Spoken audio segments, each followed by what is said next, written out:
Selamat hari Jumat untuk kawan trader semua. Hari ini tanggal 30 September 2022, penutupan bulan.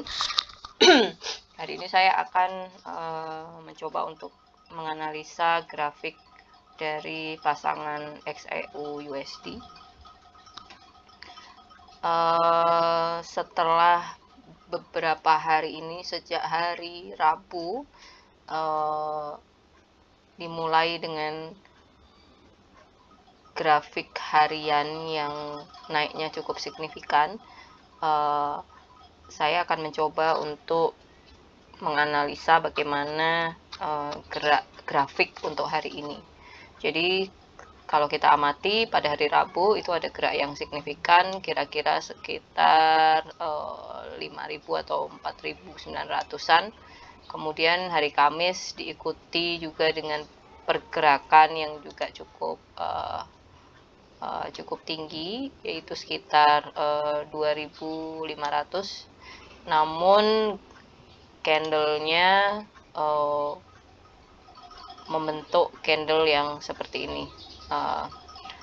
Kalau misalnya saya melihat candle seperti ini tuh saya seperti melihat ini candle yang banyak push atau banyak tekanan, terutama tekanan dari daya beli. Mungkin pada awalnya itu turun, kemudian pembeli mulai menekan gitu. Jadi ada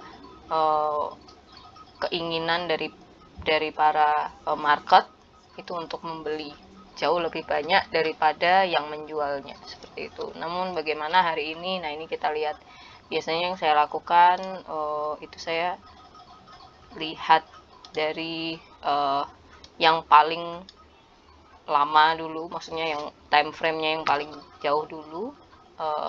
Kalau di monthly itu terlalu jauh ya, tapi biasanya di monthly saya melihat untuk garis support yang mana garis supportnya ini bisa jadi untuk alert bagi saya untuk tidak bermain di area tersebut gitu. Tapi kalau dilihat dari sini sepertinya masih jauh ya. Kalau di yang range monthly memang sebelumnya ada yang lebih rendah daripada yang sekarang, yaitu ini. Tapi kalau dilihat ini sepertinya masih lama lah perjalanannya untuk sampai ke 11.000 poin, 11.000 ke bawah gitu. Walaupun misalnya per hari mungkin bisa ada aktivitas turun 2.000-an, ini bisa dicapai dalam waktu seminggu. Cuma menurut saya itu masih lama banget, karena kan grafik itu nggak selalu turun terus, tapi ada turun naik seperti itu. Kemudian di yang weekly itu masih sama ya. Kemarin saya sih garisin, ada garis di sini yang saya taruh. Nah, ini sebagai garis support untuk yang grafik yang ini, namun sepertinya akan menjadi garis resisten untuk grafik harian maupun grafik jam, seperti itu. Kemudian kalau saya lihat lagi di daily, ini ya seperti yang dilihat ya, masih sama nih kayaknya. Kemarin mungkin minggu lalu udah sempat menembus garis support, kemudian support ini menjadi resisten yang baru. Tapi ini jaraknya sebenarnya cukup dekat, hanya saja mungkin kalau kita main di area sini nih, ini mungkin bahaya juga. Jadi saya tandain supaya saya nggak main daerah sini, karena kalau saya main daerah sini kemungkinan dia akan menyentuh aja, tapi nggak sampai gitu. Mungkin saya akan nanti lebih bermain setelah dia mencapai ke atas, di atasnya ini. Kemudian langsung ya ke grafik yang time frame 1 jam.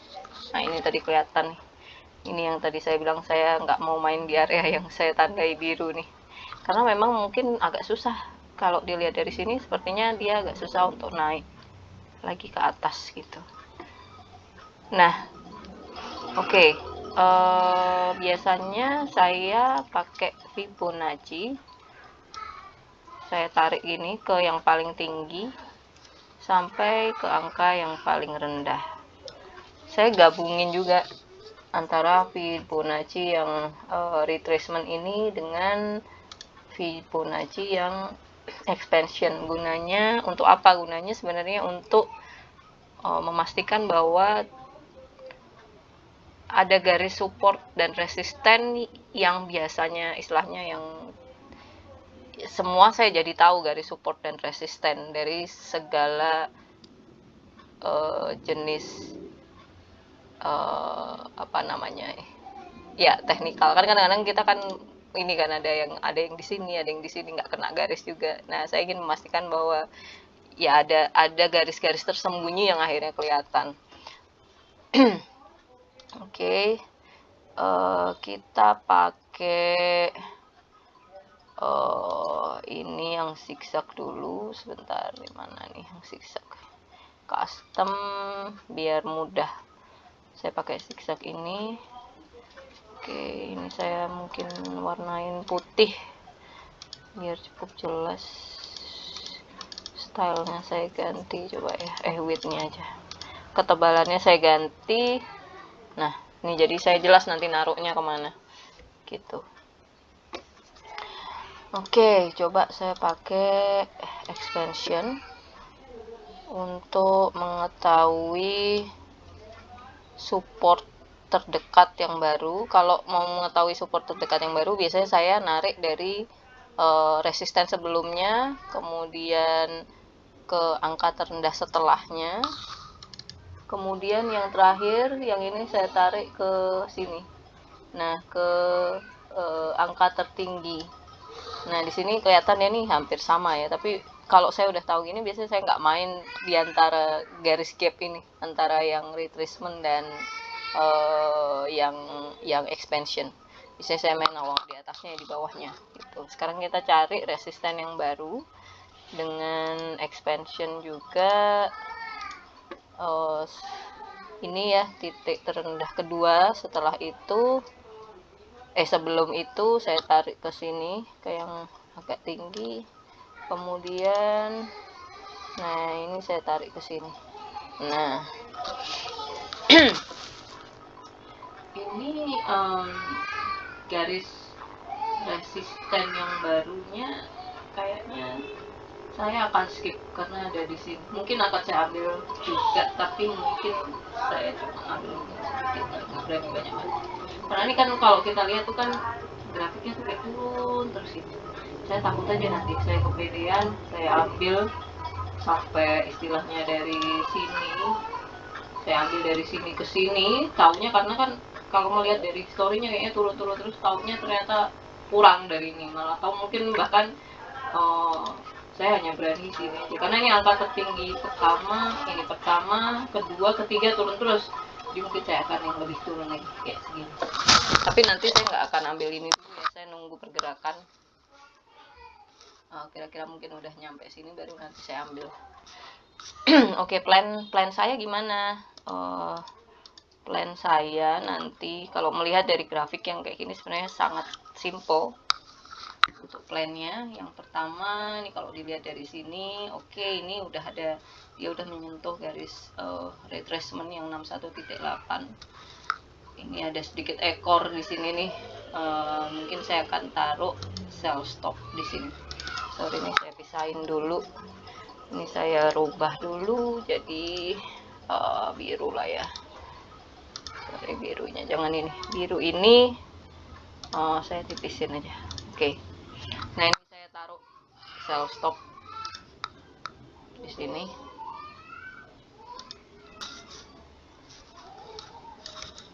Sell stop. Kemudian nanti mungkin saya akan ambil profit di sekitar sini.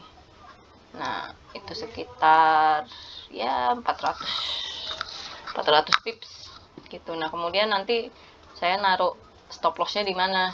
Nah, ini tergantung dari kemampuan ya sebenarnya. Kalau saya tuh lebih seneng naruh stop loss memang yang agak di jalur yang aman. Biasanya ketika saya naruh stop loss saya lebih suka di daerah-daerah sini nih, yaitu di garis resisten atau support, setelah garis resisten atau support. Jadi kalau kayak gini biasanya saya daerah sini lah saya kasih gitu. Tapi mungkin ada teman-teman yang lebih milih ketika dia ada yang memakai metode dengan digarisin ini, kemudian diambil stop lossnya di jarak-jarak sekitar segini nih, atau berapa ini, 200 pips gitu. 200 pips dari ini ya, dari yang tertinggi. Nah itu sebenarnya terserah. Kalau saya lebih memilih yang masih aman-aman gitu. Tapi pas saya hit kerugian juga aman. Lagian kalau kita mau ngitung kebanyakan nanti historinya itu ya kayak orang dagang aja lah. Kadang ada untung kecil-kecil, taunya ruginya agak banyak. Tapi sebenarnya kalau di total tetap untung. Itu disesuaikan dengan kondisi keuangan, kondisi istilahnya kayak kondisi ininya lah, marginnya nih kayak gini nih. Saya kebetulan pakai akun demo jadi sambil latihan. Terus yang kedua, plannya tetap di sell stop gitu. Sebenarnya mungkin kalau ngelihat dari behaviornya yang udah kita baca, kayaknya kan karena tadi ada tekanan pembelian ya. Nah, kalau tadi kita lihat di satu, waduh udah ketutupan ini. Kalau kita lihat di harian tadi kayak dia kan menekan ke atas itu, kayak seolah-olah nih pembeli ini masih pengen banget buat beli emas gitu. Ya saya sebenarnya ragu-ragu untuk naruh sell stop sampai call. Saya mungkin ini tetap saya ini sell stop di sini.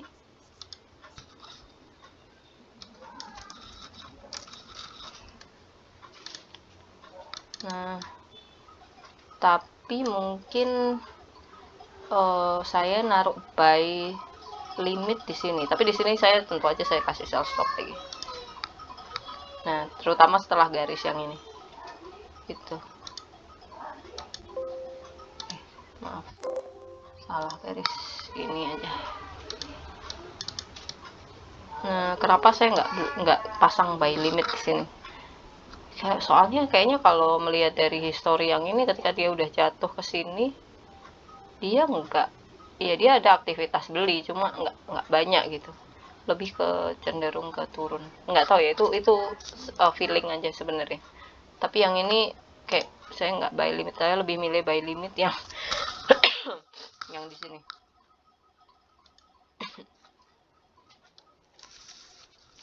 Ini sell stop di sini. Terus nah saya pasang buy limit di sini, di atas sini dikit. Nah, seandainya nggak tersentuh tapi sudah ke buy ya nggak apa-apa, saya juga nggak rugi. Karena di forex itu kesempatan tidak hanya datang sekali, kesempatan itu datangnya ribuan kali. Jadi saya nggak pernah takut untuk kehilangan kesempatan, karena nggak pernah hilang kesempatan kalau kita main forex ini. Kesempatan ada terus. Saya juga nggak takut untuk kehilangan yang disebut orang momen di forex itu terjadi bahkan setiap hari, selalu ada momen gitu. Jadi kalau kita terpaku terus-terusan ngejar momen, wah nanti takut ketinggalan, taunya salah malah rugi besar. Lebih baik mengambil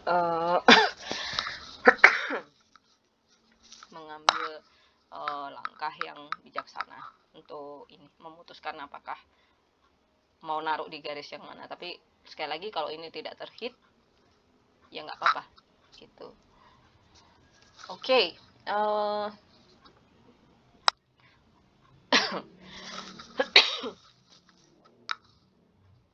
Kemudian untuk yang di atas, nah ini sebenarnya bisa juga sih kita pasang buy stop di sini. Tapi rasanya nanti kurang gimana ya, karena kalau dilihat dari sini ya, dia ini hit ke sini, tapi terus dia turun lagi. Kemudian ada dia punya garis tertinggi lagi yang kedua, naik. Pokoknya nanti kalau kita pasang buy stop di sini, ternyata itu malah jadi garis kayak gunung yang baru gitu. Jadi saya nggak main di sini. Mungkin yang tadi saya bilang, saya malah justru akan main sedikit di sini. Terus saya ragu-ragu, mungkin saya enggak lah. Soalnya nanti kalau saya lihat nih, saya pasang di sini ada atas. Tapi kalau kita lihat di sini, dia nanti ketahan. Saya pasang ke sini, nanti di sini ternyata itu juga garis yang baru. Saya pasang lagi di sini, kayaknya ini yang biru ini kayaknya enggak saya mainin sih. Mungkin saya akan lebih ke sini. Biarlah dia, mungkin saya nunggu nanti. Kalau emang dia grafiknya naik, pasti dia akan naik. Nah, setelah dia naik lebih dari ini, lebih dari biru, mungkin saya baru akan pasang posisi. Kalau hari ini ternyata nggak ada yang masuk, nggak ada, dia tetap naik terus, nggak ada sama sekali yang hit dari salah satu sell stop dan buy limit saya, it's okay. Kayak tadi saya bilang, kesempatan di forex itu banyak, jadi nggak cuma datang sekali. Saya nggak main hari ini, saya bisa main, saya bisa pasang nanti hari Senin minggu depan, seperti itu. Oke, ini plan saya, dan juga apa yang saya akan pasang untuk hari ini. Ya, saya harap video saya bisa membantu kawan-kawan untuk juga memprediksi atau menganalisa dari grafik-grafiknya. Mungkin dengan cara yang berbeda, mungkin ada yang pakai teknik yang berbeda, tidak masalah selama kita punya money management yang bagus. Seandainya tidak hit atau hit tapi kemudian berbalik arah, kita tetap bisa bijaksana menghadapinya. Seperti itu. Terima kasih kawan-kawan trader. Sampai jumpa besok Senin.